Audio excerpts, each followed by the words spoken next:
Iowa, 2024 presidential candidate Nikki Haley. Great to see you, Governor. What's your reaction to that caught on tape moment from Governor Christie about you? I mean, look, it's not a surprise. These fellows have been talking like that from the beginning when it was 14 candidates and I was at 2%. It's for us, it's always been slow and steady wins the race. It's the people that decide. We have been putting in 11 months of campaigning, not just in one state, but in every state. We've spent our money right. And we focused on relationships with the people on the ground and gaining their trust. And that's why you see this has become a two-person race with me and Donald Trump. And, while everybody else wants to discount us, I'll tell you, we keep moving and we're moving for a reason. Governor, you make the point that people need to pay attention to the people on the ground. And you're right. You've seen some traction in New Hampshire, but I spent over 300,000 miles in airlines last year talking with voters. And there's just not an appetite for your candidacy amongst average day Republican voters, the base of the party. So what are you going to do to turn that around? Because I am listening to the people. What is it that you hear from them? I mean, Lawrence, you're listening to a few people in a diner, but I'll tell you that we're listening to, we've done over 150 town halls. We've done over 150 town halls, and we have talked to every person. We've answered every question. We've shaken every hand. We feel good about this. I mean, look, politics isn't personal for me. The fellas might take it personally. It's not for me. We have a country to save.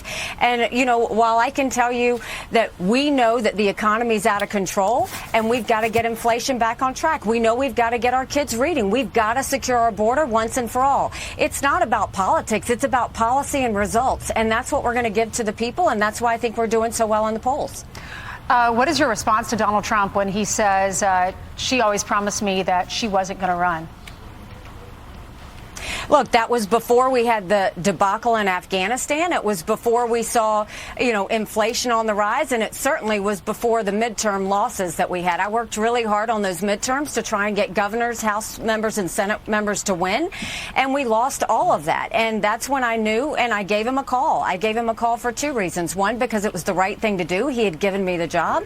But two, because I wanted him to know I was in it to win it. And you look at these head-to-head polls of me and Biden, Trump is head-to-head, and it's within the margin of error. It'd be another nail-biter. I defeat Biden by double digits, 17 points. That's bigger than the presidency. That's governorships, that's House, that's Senate, that's school boards, and that's a mandate to get our country back on track. Yeah, of course, that's in a general election. In the primary, you got to get past Donald Trump, who currently is ahead.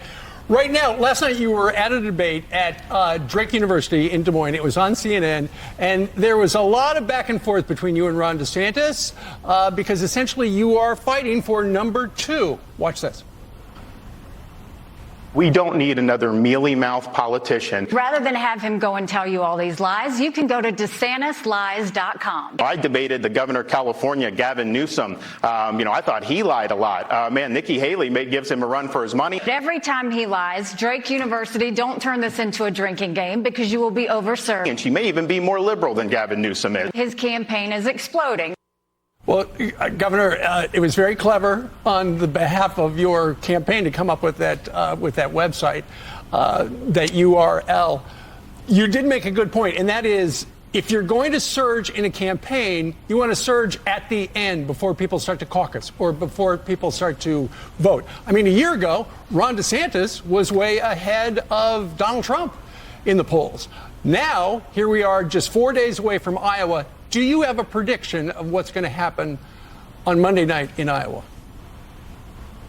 Well, I think, look, we felt good about the debate last night. There have been lots of lies floating around. It's easier for us to put a website up and go and show that the fact checkers have all said that he's lying on dozens of things. So we put it on a website so we could deal with it. But what I can tell you now is our goal is to be strong in Iowa.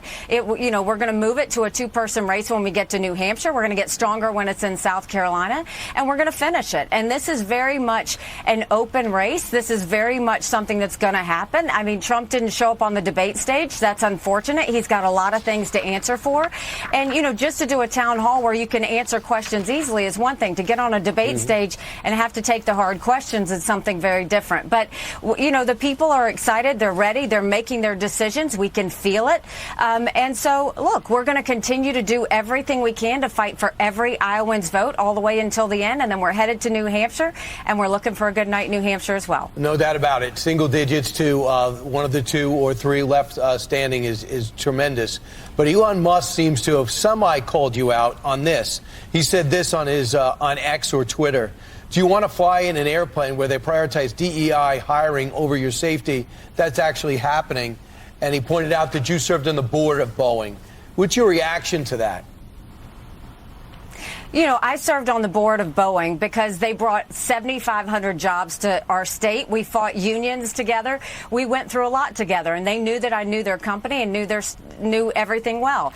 And I stayed on the board for about 10 or 11 months. And then when they decided to ask for a corporate bailout, I've always opposed corporate bailouts. I've always opposed bank bailouts. I knew the right thing to do was respectfully to bow out because that wasn't what I did. And so I stand by it. It's a good American company. They make planes for the Air Force. They do commercial airline things. And look, a lot of companies are woke. South Carolina, when I was governor, was never woke. It never will be. And when I was at the UN, I certainly wasn't woke. And all these people going back and forth, you can say things about companies. At the end of the day, the people on the ground don't care about what's woke. They care about not letting it come into their schools. They care about not letting it interfere with the economy. They care about making sure that we secure our border. They don't want to hear about it in those terms. They want to hear about it in terms of results and how it affects their families every day. And they just want to be able to live without anybody telling them what to do. Yeah, Nikki, being from South Carolina, I will tell you, everyone in our state was so excited when she brought Boeing to our state. When you fly into the Charleston airport, you can see the big plant. We were proud of you for serving on that board. We were so excited when BMW moved into the Spartanburg Greer area. That meant more jobs for South Carolinians. So I know the rest of the country might feel that way, but that's not how South Carolinians feel. And one more quick question. Sorry, Lawrence, but being from South Carolina, what can you expect there? Because people love you, they love Tim Scott, and they love Donald Trump. How do we decide if for the voters in South Carolina? Well, South Carolinians are very smart. They don't throw their vote away. So they want to see you fight for it. They want to see you work for it. And so I think they're watching what we do in Iowa. They're going to watch what we do in New Hampshire. And then they're going to wait until they see what's given to them in South Carolina. That's when you'll see things shift.